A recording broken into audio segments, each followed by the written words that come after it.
Everyone seemed to be thinking that this was either a head injury or a neck injury. So the cameras in replay, they show that he's standing and he's adjusting his face mask, and then all of a sudden he drops to the ground, goes down and somewhat backwards, and his limbs go limp as well. And this is classically what happens when someone's not getting enough blood flow to their brain.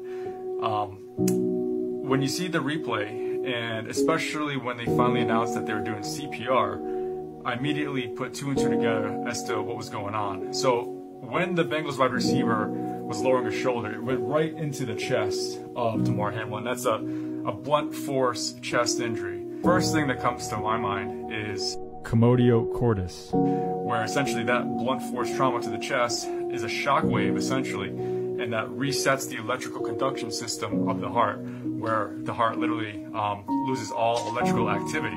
Well, in that moment, if he sustains a chest injury, a blunt force chest injury, to the point of causing his heart to stop, how is it possible that he was able to get up and then he collapses back down? So understand that the brain still is able to function for a certain amount of time, even without blood flow.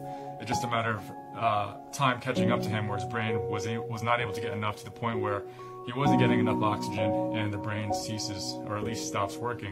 Hopefully it wasn't a very long time where his brain wasn't getting enough blood/oxygen, and hopefully it wasn't even 9 minutes. Hopefully it was shorter than that, but who knows what actually happened there. One of the things that would be possible would be something like an aortic dissection. So it's actually when someone is in a motor vehicle accident, for example, especially where they're wearing a seatbelt and all of a sudden they collide and their body's going forward, but this is the only part that's not going forward because of the seatbelt. Well, that's how people can have an aortic dissection, where it's literally a tear in the aorta.